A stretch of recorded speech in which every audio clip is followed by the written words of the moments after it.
अस्सलाम वालेकुम नाज़रीन, महरान टीवी न्यूज़ में अवां खे भलीकार मां है फराशा। सब खां पहिरियां हिकु नज़र हेडलाइन ते। हरम्स वारो सामूंडी लंघ खोलण लाइ अमरीकी सदर जी मदद जी दरख़्वास्त खे मोट न मिली। को बि मुल्क साम्हूं नाहे आयो। चीन, बर्तानिया, जापान, ॾखण कोरिया ऐं फ्रांस इनकार करे छॾियो। बर्तानवी अख़बार जो चवणु आहे त बर्तानिया जे वज़ीर आज़म अमरीकी सदर खे ॿुधायो आहे त बर्तानिया जंगी जहाज़ मोकिलण जे लाइ तयारु नाहे। जापान जी पॉलिसी चीफ जो चवणु आहे त ख़िते में का वॾी तब्दीली अचण खां पोइ जहाज़ हरम्स वारे लंघ मोकिले सघजनि था। चीन बि ट्रंप जे मुतालबे ते ख़ामोशी अख़्तियार करे वरिती। अमरीकी सदर डोनाल्ड ट्रंप चयो आहे त असां ईरान सां ॻाल्हियूं करे रहिया आहियूं, पर लॻे थो त ईरान ॻाल्हियुनि लाइ तयारु नाहे। सहाफ़ियुनि सां ॻाल्हाईंदे अमरीकी सदर वधीक चयो आहे त हरम्स वारे सामूंडी लंघ बाबति 7 मुल्कनि सां ॻाल्हि ॿोल हलंदड़ आहे। उन्हनि खां हरम्स वारे लंघ जी हिफ़ाज़त जो मुतालबो कयो आहे। चीनी सदर सां रिथियल मुलाक़ात में देर थी सघे थी।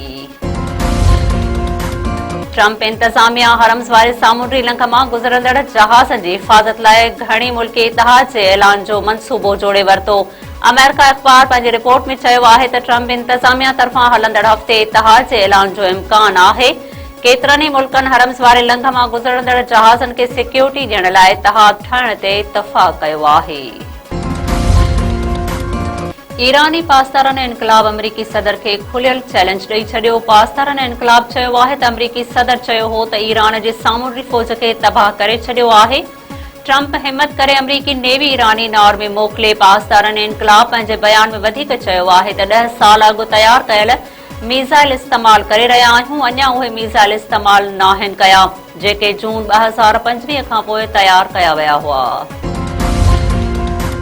ईरान जे क़ौमी सलामती काउंसिल जे सेक्रेटरी अली लारेजानी चयो आहे त 9/11 जहिड़ो वाक़ियो करे इल्ज़ाम ईरान मथां मढ़ण जी साज़िश थी रही आहे। समाजी राब्तनि वारी वेबसाइट ते पंहिंजे बयान में अली लारेजानी वधीक चयो आहे त ईरान बुनियादी तौर ते अहिड़नि दहशतगर्द मंसूबनि जे ख़िलाफ़ आहे। ईरान जी जंग अमरीकी अवाम सां नाहे।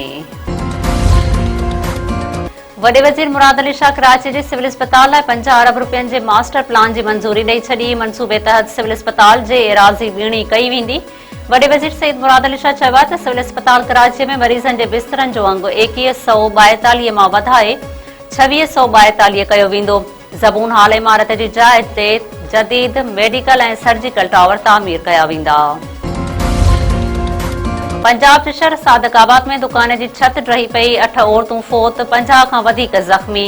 मंठा रोड ते बेनज़ीर इनकम सपोर्ट प्रोग्राम जी रक़म वठण लाइ पहुतल औरतुनि मथां दुकान जी छत किरी पई। 8 औरतूं थॾे ते फोत, 50 खां वधीक ज़ख़्मी। रहीम यार ख़ान जी शेख ज़ैद अस्पताल मुंतकिल। मिठी अस्पताल जे चीफ मेडिकल ऑफिसर जे मुबैना ख़ुदकुशीअ वारे वाक़े में वधीक कार्रवाई। चीफ सेक्रेटरी सिंध MS समेत 3 डॉक्टरनि खे मुअत्तिल करे छॾियो। नोटिफिकेशन जारी। मुअत्तिल थियलनि में MS doctor Haresh Jagani, deputy MS Mohan Lal ऐं डॉक्टर मालिक नूरी शामिल। गुज़िरियल ॾींहुं 2 मेल नर्सनि, 1 वार्ड बॉय ऐं 1 स्टोर कीपर खे मुअत्तिल कयो वियो हो। मुबैना तौर फाहो खाई आबखात कंदड़ डॉक्टर अब्दुल करीम शेख पंहिंजे ख़त में MS ऐं ॿियनि खे मौत जो ज़िम्मेवार करार ॾिनो। वाक़े ख़िलाफ़ डॉक्टर सरापा एहतजाज। मिठी सिविल अस्पताल में OPD जो बाइकाट, एहतजाजी मुज़ाहिरो। हैदराबाद जे ख़ानगी अस्पताल में वियम जे 2 ॾींहनि बाद औरत फोत। वारसनि जो डॉक्टरनि ते ऑपरेशन दौरान ग़फ़लत जो इल्ज़ाम ऐं एहतजाज। पेटाबाद जे रहवासियुनि 40 वरनि जी राबिया वियम जे ऑपरेशन बाद 2 ॾींहनि खां पोइ फोत थी वई। वारसनि एहतजाज कंदे चयो आहे त ऑपरेशन बाद औरत घर पहुती त संदसि तबियत ख़राब थी वई, जंहिंखे अस्पताल आंदो वियो त डॉक्टराणीअ ॿीहर ऑपरेशन करण जो चयो। 3 कलाकनि ताईं अस्पताल में तरसण बाद ॿुधायो वियो त राबिया फोत थी वई आहे। बावड़े वेझो रोड हादसो, माउ ऐं धीउ फोत, 1 ॼणो ज़ख़्मी। कमू शहीद बस स्टॉप वटि ट्रैक्टर ट्राली जे टक्कर में मस्मात नुसरत ऐं संदसि धीउ फतुल थॾे ते फोत थी वई। मोटरसाइकिल सवार रफ़ीक अहमद चाचड़ सख़्त ज़ख़्मी। औरतुनि जा लाश अस्पताल में ज़रूरी कार्रवाई बाद घर पहुचण ते घर में कोहराम। दादू वेझो ज़मीन जी मालिकीअ तां 2 धुरनि में झेड़ो, 1 ॼणो क़त्ल, 2 ज़ख़्मी। ॻोठ फतह मोहम्मद काबूरो में काबूरा बिरादरीअ जे 2 धुरनि में झेड़ो थी पियो। गोलियूं लॻण सबबि 1 ॼणो नूर मोहम्मद काबूरो मारिजी वियो। ख़ैर मोहम्मद ऐं शेरल काबूरो ज़ख़्मी थी पिया। चक वेझो रुस्तम जे कचे में कार हणण इल्ज़ाम हेठि पीउ हथां मुबैना कार हणण इल्ज़ाम हेठि नौजवान धीउ क़त्ल।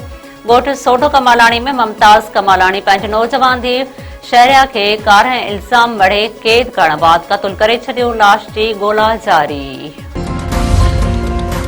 सिंध जे मुख़्तलिफ़ इलाइक़नि में 2 औरतुनि समेत 3 ॼणनि आपघात करे छडि॒यो। डिगरी वेझो 2 ॿारनि जी माउ मुबैना तौर ख़ुदकुशी करे छॾी। ॻोठ जे 153 में श्रीमती लीला भील जो घर अंदर फाहो खाधल लाश मिलियो आहे।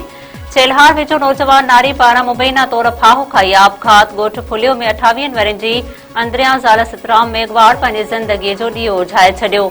हैदराबाद में नौजवान घरेलू तकरार तां ज़हरीली दवा पी ज़िंदगीअ जो अंत आंदो।